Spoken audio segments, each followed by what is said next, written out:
We're talking about how to set personal boundaries. I've got recovered life contributor and life coach Nicole Lesperance on the line. How you doing, Nicole? Great. Yourself? I am doing great. So good to have you back on the show today. You always bring a lot of valuable insights. Listen, we're talking about setting boundaries, really kind of a hot topic. Very hard to do sometimes, Nicole. Yes, absolutely. They can definitely be difficult to do sometimes. But once you get in there and you get going, I think that you see how wonderful they are and how empowering they are for you. Absolutely. You know what? Some of the secrets of setting boundaries we're going to get into today. We're going to use your expertise and really kind of enlighten people about how to actually do this. I wanted to ask you right up on the top of this episode here. How do you know, Nicole, if you don't have good boundaries? Because people might think maybe some of the discomfort I'm having in my life is I feel like I'm being pushed around. I'm not really being heard. What are some of those signs and symptoms that say, hey, I might not have the best boundaries? I would say feeling that way more times than not, that you don't have control or calm in your life when you are dealing with people in general or specific people. Boundaries are what you put in place to help you teach others how to treat you. So it shows anyone around you what you will and will not accept as far as behaviors towards you. And it can also help you learn or enforce how you treat yourself, such as making sure that you take time for self-care. Boundaries Yeah, are created to make you feel safe. absolutely. And I think a lot of the times, Nicole, people don't really know what they want their boundaries to be. Right. So we're Mhm. going to get into that a little bit about being specific about what those boundaries are. Now, in the case of living with somebody who might be in active addiction, or maybe it's even people who just got sober, Nicole, Mhm. and now they're trying to kind of set boundaries with their family or friends. What Yeah. are some of the ways to be able to do this, right? Because it seems very ominous. Obviously, you have to know what your boundaries are, but how do you start that process if you maybe are seeing some of these signs and symptoms of poor boundaries? How do you go down that path and start building those? For some people, they need to list out what they will not accept. Other people need to list out what they will accept. And again, it differs for each person and each person that you are creating these boundaries with, if it's people as a whole or a specific person. One woman that I know tried multiple ways to come up with her boundaries list, and she found it best for her to list out what she will accept and in the form of what she wanted in her life from her life partner, for her children, her pets, her home, for her career. And then anything that she dreamed up, she wrote lists, drew pictures. She went as far as making a wish list on Amazon, just so that way she was getting it out there. She was believing in it and living it. And she found that to be incredibly empowering for her. So it's coming up with that clarity about what exactly you want and what you don't want. That's hard sometimes for people who maybe haven't had the best boundaries their whole life. Yes, it can be very scary, very intimidating. And it's a process to work through. Yes, with a coach, with a therapist, with a good support group. Absolutely. So I know you've gone through your own personal, journey with this about, Yes. learning how to set boundaries.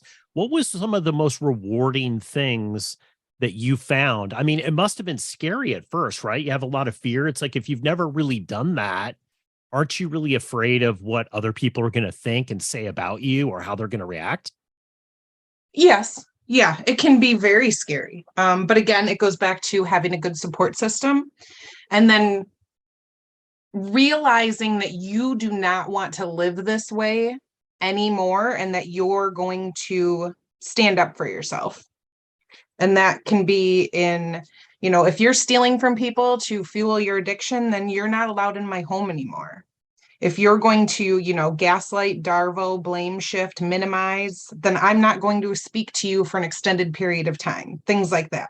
Because you Hmm. can't control what other people do, but you can only control how you react to what they're doing to you. Well, that is a lot of it sometimes, right? Is this illusion that you somehow have control. And I hear this a lot with people. I even hear this from people, Nicole, who have been sober for periods of time that have a Mhm. loved one in their life that is in active addiction. And they say, well, if I stop doing this, if I stop enabling them, if I stop doing this, is all going to crash and I'm responsible for this. And I think one of the, the big lessons of recovery is that you learn is that, you're not really responsible for other people like that you don't have the control that you think you have. Correct. Yes. Sharing your life with an addict, that can be, excuse me, very difficult for some people to accept. It goes back to the you didn't cause the addiction, you can't cure the addiction.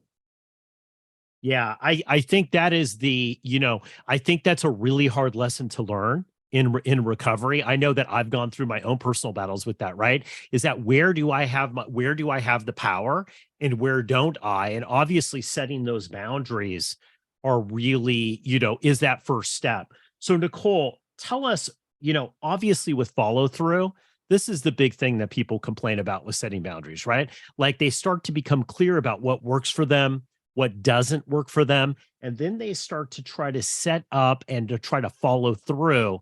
And, I know you deal with this a lot as a life coach is that people have tried, but they're just unable to follow through. They fall short. How do you deal with that if you set your boundary, but you didn't really stand up for that boundary? First, reevaluating the boundary. Is this really a boundary that is important to you? If it is, then do you need to adjust it a little here or a little there? Do you need to attach it to another one?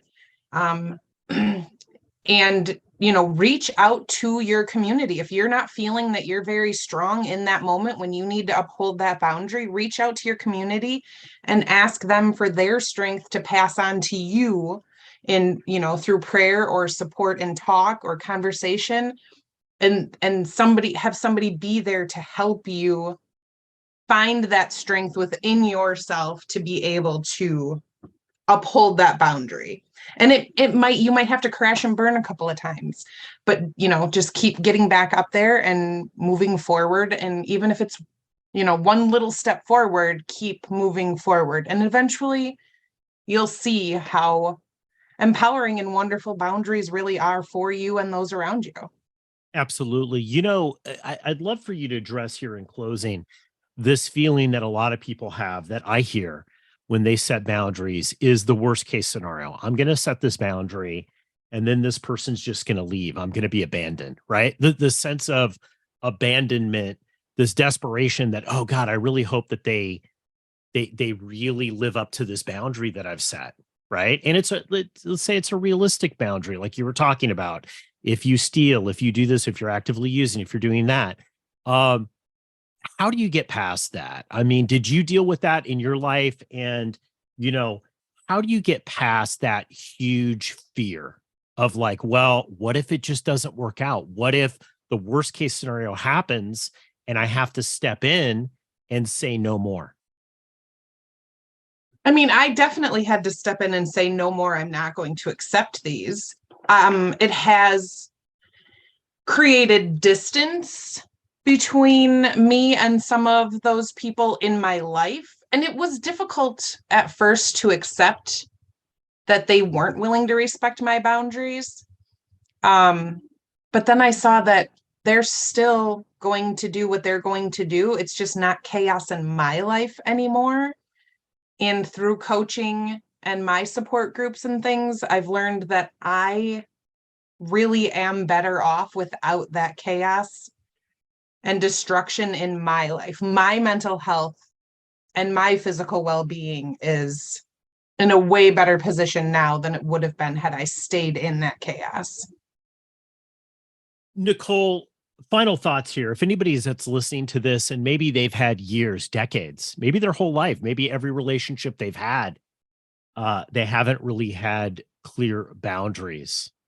What's your Mhm. message to them? You can start at any time. Call me. Let's figure this out, and we'll start working on it, and we'll get you there. Nicole Lesperance, thanks so much for coming on today. Thank you. Keep the conversation going. Join Recovered Life, a community of like-minded people who are looking to live their best recovered lives. Membership is free, and you can apply at recoveredlife.us.